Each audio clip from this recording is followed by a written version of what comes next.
Hello दोस्तों, कैसे हैं आप सभी का आर्ट रिसर्च सेंटर में बहुत बहुत स्वागत है। दोस्तों, आज का विषय है चित्रण की तकनीक या माध्यम। आज का विषय आप सभी के लिए बहुत ही इम्पोर्टेंट होने वाला है। तो आइए शुरू करते हैं आज का विषय, चित्रण की तकनीक। जिस प्रकार संगीतकार को स्वर, कवि को शब्द तथा उनके प्रयोग का ज्ञान होता है, उसी प्रकार चित्रकार को माध्यम का ज्ञान और उसकी संभावनाओं का पता होना चाहिए। वैसे चित्रकार के लिए कोयले से लेकर सिंथेटिक रंगों, रंजक माध्यमों एवं गुहा भित्ति से लेकर मैसोनाइट बोर्ड तक अनेक चित्रभूमि के उपयोग की संभावनाएं मौजूद हैं। इनका प्रयोग भी हुआ है। चित्रण की प्रमुख तकनीक या फिर विधियां हैं। देखिए, चित्रण की 4 तकनीकें हैं। पहला है पेस्टल, दूसरा टेम्परा और तीसरा तेल रंग, चौथा जल रंग। पहले हम बात करते हैं पेस्टल चित्रण के बारे में। पेस्टल सबसे शुद्ध और साधारण चित्र माध्यम है। इसमें रंगों का स्थायित्व बढ़ जाता है। रंगत लंबे समय तक खराब नहीं होती। इसके लिए खुरदरा कागज आवश्यक है। तान के मधुर मिश्रण से लेकर मोटे मोटे आघात तक सभी प्रभाव पेस्टल में संभव हैं। वर्ण मिलाने के लिए कलाकार यानी श्रेष्ठ उंगली रहती है। वर्ण मिलाने के लिए उंगली श्रेष्ठ रहती है, परंतु कुछ कलाकार चमड़े या कागज की बनी मोटी मोटी बत्तियों से रंग मिलाते हैं। पेस्टल चित्र का रख रखाव कैसे करना चाहिए, आइए देखते हैं। चित्र को शीशे के फ्रेम में रखना चाहिए। शीशा चित्र से टच नहीं हो, इससे चित्र खराब नहीं होता। वर्ण तथा पोत को स्थायी और अछूते रखने के लिए लाख, कोपाल, सुंदरस आदि के एल्कोहल में पतले घोल से चाक तथा चारकोल से भी स्थायीकरण किया जाता है। एक्रेलिक रंगों को पतला करके स्प्रे करके भी स्थायीकरण किया जाता है। टेम्परा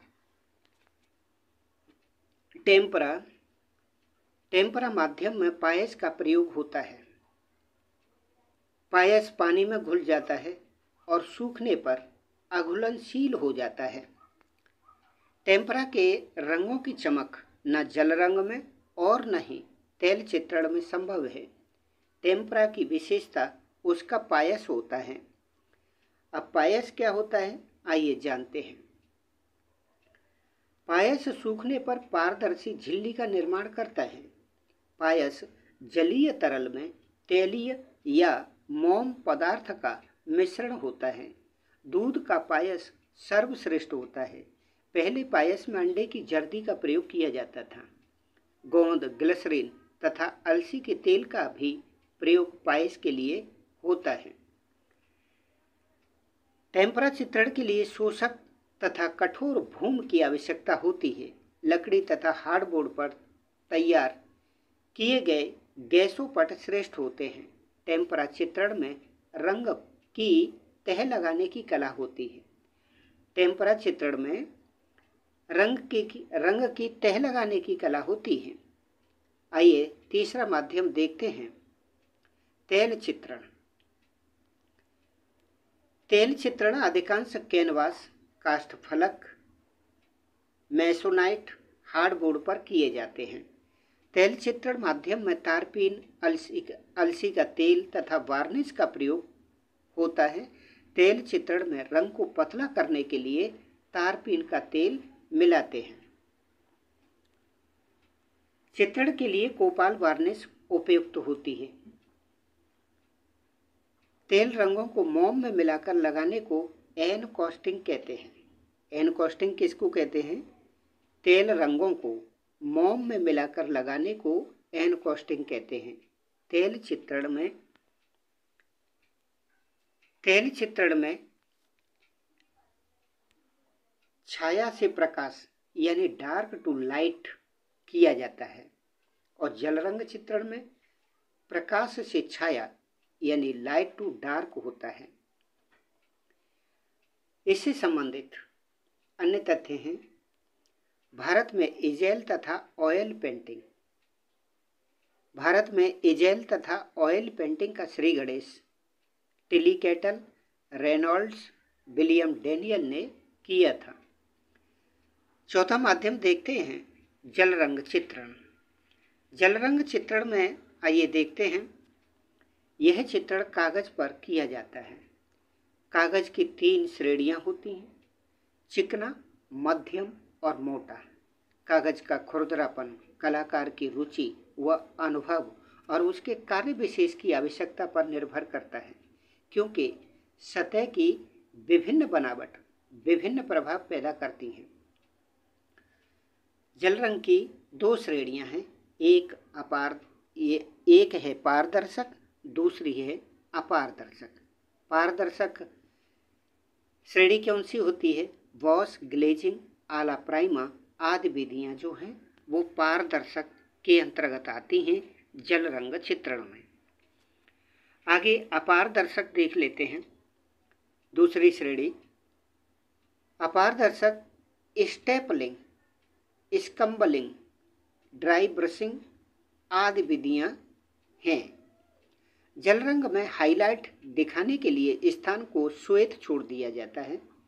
इम्पोर्टेंट है, जल रंग में हाईलाइट दिखाने के लिए स्थान को श्वेत छोड़ दिया जाता है। आइए जानते हैं ब्रश तूलिका के बारे में। ब्रश तूलिका और कूंची भी कहते हैं उसको, चित्रण के लिए लचीली तूलिका उपयुक्त होती है। बारीक काम करने के लिए गोल व पतली तूलिका, बड़े स्थलों को रंगने के लिए चपटी तूलिका की आवश्यकता होती है। आइए और अन्य महत्वपूर्ण बातें जान लेते हैं। एक्शन पेंटिंग किसे कहते हैं? पूर्णतः वस्तु आकृति विहीन प्रभाव उत्पन्न होता है।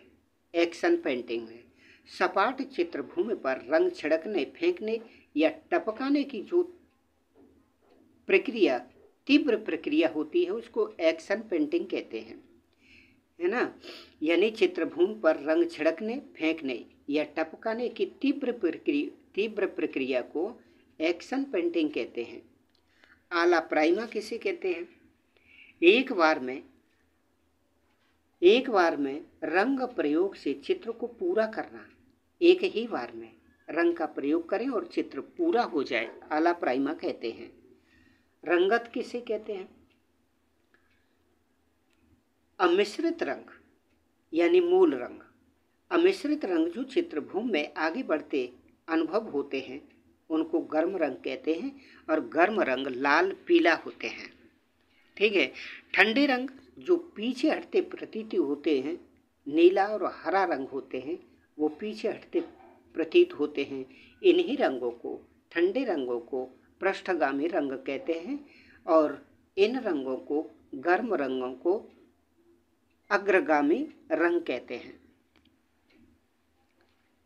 बाइंडर क्या होता है? वह पदार्थ जो रंग पदार्थ के कणों को बांधे रखता है, जैसे गोंद हो गया, अंडे की जर्दी हो गई, अलसी हो गई, वार्निश हो गई। ये बाइंडर होते हैं जो कलर्स में मिलाए जाते हैं। बॉडी कलर्स क्या होते हैं? वह रंग पदार्थ जिससे अपारदर्शिता पैदा होती है। ब्रोकन कलर क्या होते हैं? जब कोई रंग दूसरे रंग को मिलाने से परिवर्तित कर दिया जाए। ब्रोकन कलर देखिए, जब कोई रंग दूसरे रंग को मिलाने से परिवर्तित कर दिया जाए तो वह ब्रोकन कलर भंग वर्ण होता है। कलर के 3 गुण होते हैं। कलर के 3 गुण होते हैं। रंग के यानी वर्ण के 3 गुण होते हैं। पहला है रंगत, दूसरा है मान और तीसरा है सघनता। रंगत यानी मूल रंग लाल, नीला, पीला वर्ण चक्र में इनके आमने सामने के रंग पूरक या फिर विरोधी रंग कहते हैं। मान किसे कहते हैं? रंगत पर प्रकाश, वायु, वातावरण, दूरी के कारण होने वाला जो परिवर्तन होता है उसको मान कहते हैं। सघनता रंगत को चमक अथवा धूमिल आभा। सघनता किसे कहते हैं? रंगत की चमक या फिर धूमिल आवाज जो होती है वो सघनता होती है। ग्लेज किसे कहते हैं? एक सूखे रंग पर दूसरे रंग की पतली तह लगाना जिससे नीचे का रंग दिखाई दे। आगे नेचुरल कलर किसे कहते हैं? नेचुरल कलर जिस रंग की कोई विशेष रंगत ना हो वो नेचुरल कलर कहलाता है। जैसे भूरा रंग है वो प्राकृतिक रंग है ना, वो एकदम नेचुरल कलर है। स्केच किसे कहते हैं? है ना, स्केच किया जाता है। जैसे कोई चित्रकार है, कोई विशेषज्ञ है, वो स्केच करता है, किसी व्यक्ति का चेहरा स्केच करता है, बनाता है, उसको स्केच कहते हैं। तो स्केच क्या होता है? शीघ्रता से किया गया चित्रण स्केच कहलाता है। स्टिल लाइफ यानी स्थिर चित्रण क्या होता है?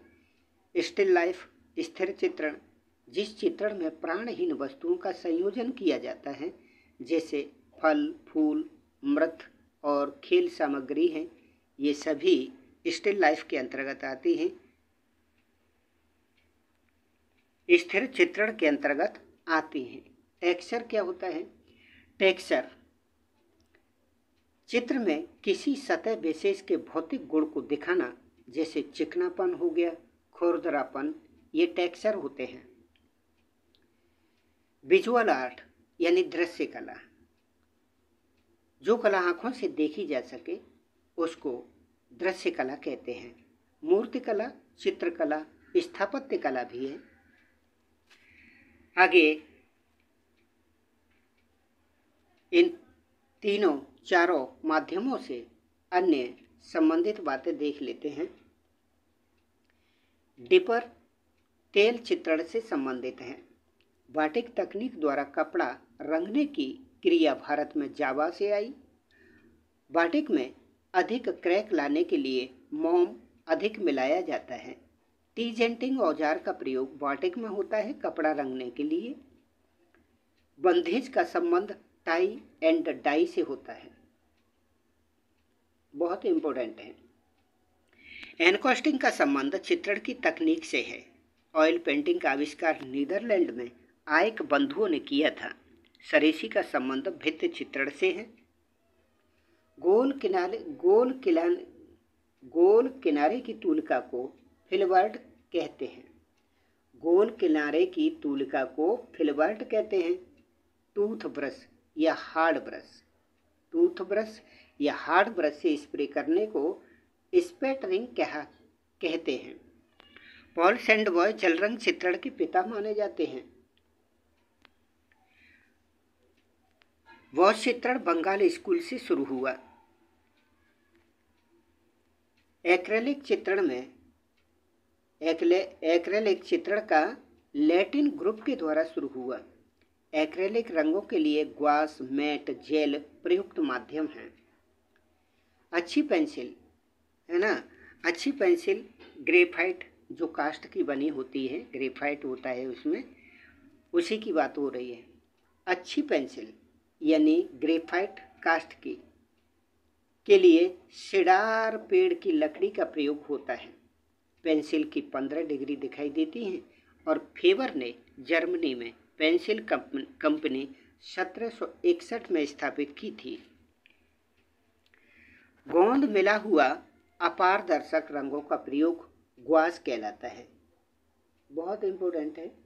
गोंद मिला हुआ अपारदर्शक रंगों का प्रयोग ग्वास कहलाता है।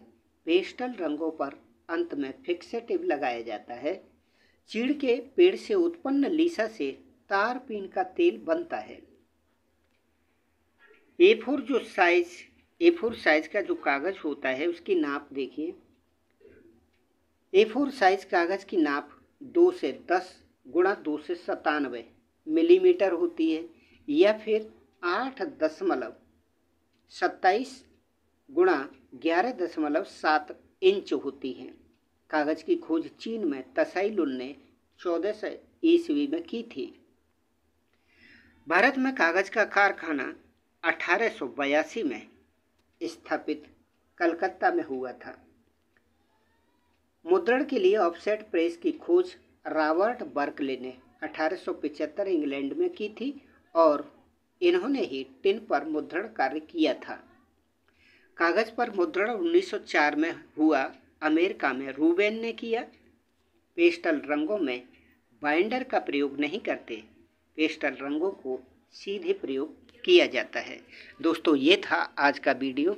कैसा लगा ये वीडियो ज़रूर बताइए, जिससे मेरा उत्साहवर्धन होगा। आशा करता हूँ ये वीडियो आपके उद्देश्य प्राप्ति में मददगार साबित होगा। दोस्तों, पूरा वीडियो देखने के लिए आप सभी बहनों भाइयों का सादर नमस्कार और बहुत बहुत धन्यवाद।